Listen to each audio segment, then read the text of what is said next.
आदरणीय भगवंत मान जी और दिल्ली के सांसद संजय सिंह जी की मुलाकात कराई जाए।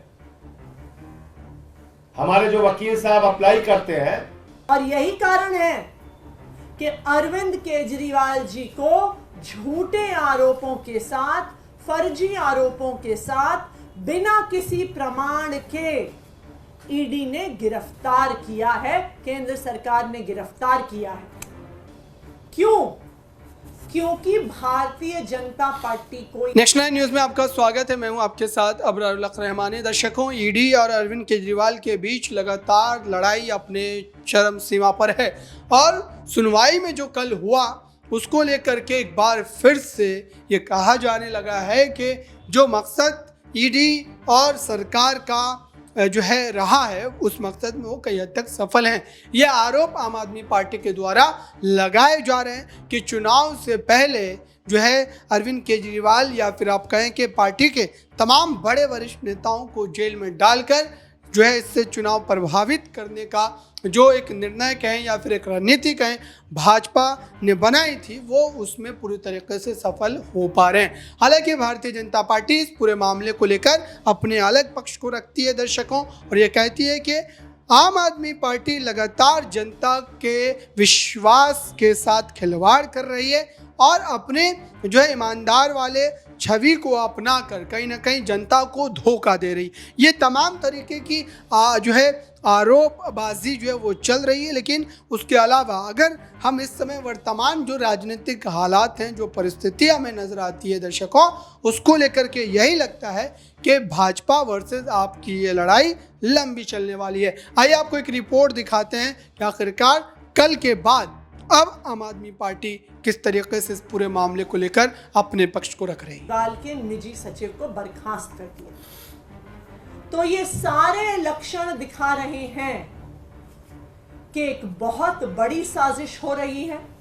दिल्ली की सरकार को गिराने की साजिश हो रही है, अरविंद केजरीवाल की सरकार को गिराने की साजिश हो रही है और दिल्ली में राष्ट्रपति शासन लगाने की साजिश हो रही है।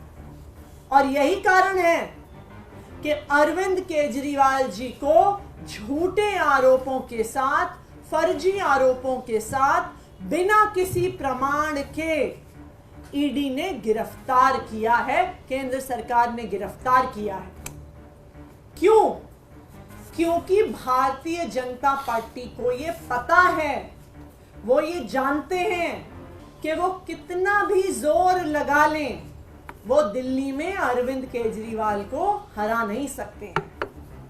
उन्होंने ये देख लिया है कि चाहे 2013 का चुनाव हो, चाहे 2015 का चुनाव हो, चाहे 2020 का चुनाव हो या 2022 में हुआ एमसीडी का चुनाव हो, कि दिल्ली के लोग अरविंद केजरीवाल से प्यार करते हैं, दिल्ली के लोग आम आदमी पार्टी को पसंद करते हैं और दिल्ली के लोग भारतीय जनता पार्टी की हर संभव कोशिश के बाद आम आदमी पार्टी को ही वोट देते हैं, अरविंद केजरीवाल को ही वोट देते हैं। तो अब बीजेपी को पता चल गया है, अब इनको पता चल गया है कि ये दिल्ली में चुनाव जीतने वाले नहीं हैं, इसलिए ये लोग साजिश कर रहे हैं कि दिल्ली की चुनी हुई सरकार, दिल्ली की चुनी हुई लोकप्रिय सरकार अरविंद केजरीवाल की सरकार को गिराया जाए। दूसरा कारण, तो आपने देखा दर्शकों, अब इस पूरे मामले पर सवाल लेते मेरे साथ नाज़मीन मौजूद है। क्या वाकई जो है भारतीय जनता पार्टी, आम आदमी पार्टी अब एक दूसरे के खिलाफ पूरी तरीके से इस चुनाव में तो लड़ ही रहे हैं, आने वाले चुनाव में भी लड़ सकते हैं और जाहिर सी बात है कि आम आदमी पार्टी अब मुख्य विपक्षी दल के तौर पर भी कहीं ना कहीं उभर कर सामने आ सकती है, क्योंकि भाजपा के लिए सबसे बड़ा खतरा इस समय आम आदमी पार्टी बनती चली जाए। देखिए, ये आपने तो खुद ही कह दिया कि आम आदमी पार्टी भारतीय जनता पार्टी के लिए खतरा बन रही है और ऐसा होता हुआ भी नजर आ रहा है। तभी तो दिल्ली में 3 बार चुनी हुई सरकार को गिराने के लिए भारतीय जनता पार्टी शराब घोटाले को लेकर आती है, जल बोर्ड घोटाले को लेकर आती है, मोहल्ला क्लिनिक घोटाले को लेकर आती है। शिक्षा नीति के जरिए आम आदमी पार्टी एक मुकाम हासिल करती हुई नजर आई थी, दिल्ली से लेकर पंजाब तक, पंजाब से लेकर उत्तर प्रदेश में। यहाँ तक कि देखा जा रहा था कि शिक्षा मॉडल को झारखंड के मुख्यमंत्री जो पहले थे यहाँ पर वो खुद इसे अपनाने की कोशिश करते हुए नजर आ रहे थे। झारखंड के अलावा आपको बता दें कि विदेशों से भी यहाँ पर लोग आ रहे थे और कोशिशें की जा रही थी कि जो नीति अरविंद केजरीवाल की है वो भी हम दूसरे देशों में यहाँ पर लागू करते हुए नजर आए। तो सोचिए कि अरविंद केजरीवाल की योजनाएं इतनी तो खराब नहीं है कि यहाँ पर लोग उनकी योजनाओं को लेकर अपने राज्यों में, अपने देशों में लागू करने की बात कर रहे हैं, लेकिन भारतीय जनता पार्टी ने तमाम योजनाओं पर घोटाले लगा दिए। घोटाले लगाने के बाद उपराज्यपाल का इस्तेमाल करवा दिया। कहा जाता है कि उपराज्यपाल केंद्र सरकार के अधीन रहकर फैसला करता है, दिल्ली सरकार के अधीन रहकर नहीं। तो जितनी भी दिल्ली सरकार की योजनाएं यहाँ पर अब तक अरविंद केजरीवाल के नेतृत्व में लाई गई हैं, उन्हें कहीं ना कहीं रोकने का काम जरूर किया गया है। तो ये भारतीय जनता पार्टी और आम आदमी पार्टी की लड़ाई तो जरूर देखने को मिल रही है और यही लड़ाई यहाँ पर साबित करती हुई नजर आएगी कि दिल्ली में फिर से अरविंद केजरीवाल ही नजर आएंगे या फिर भारतीय जनता पार्टी यहाँ पर दाव मारती हुई नजर आएगी, क्योंकि अभी अरविंद केजरीवाल तिहाड़ जेल में बंद है। उनकी न्यायिक हिरासत को फिर से बढ़ा दिया जाता है। मनीष सिसोदिया की भी न्यायिक हिरासत को बढ़ा दिया जाता है।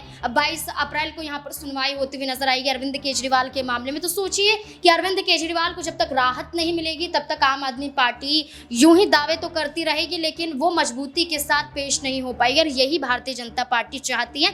लेकिन जैसे ही अरविंद केजरीवाल जेल से बाहर आएंगे वैसे ही अरविंद केजरीवाल ये साबित कर पाएंगे कि दिल्ली की जनता का प्यार अभी भी अरविंद केजरीवाल के लिए यूं ही बरकरार है। बिल्कुल दर्शकों, चूंकि जनता के भरोसे ही अरविंद केजरीवाल लगातार बड़े बड़े दावे कर रहे हैं और ये कह रहे हैं कि वो जनता की अदालत में जाएंगे और जनता तय करेगी कि आखिरकार जो है आने वाले चुनाव में वो किसके साथ खड़े हैं। इस पूरे मामले पर एक रिपोर्ट देखिए दर्शकों कि आखिरकार इस जो है कोर्ट की लड़ाई में, कानूनी लड़ाई में जो है अब अरविंद केजरीवाल को या उनकी पार्टी को क्या बड़ी जीत मिल सकती। आवेदन किया जाता है, सुनिएगा, बहुत बहुत बढ़िया बात आपको बता रहा हूं।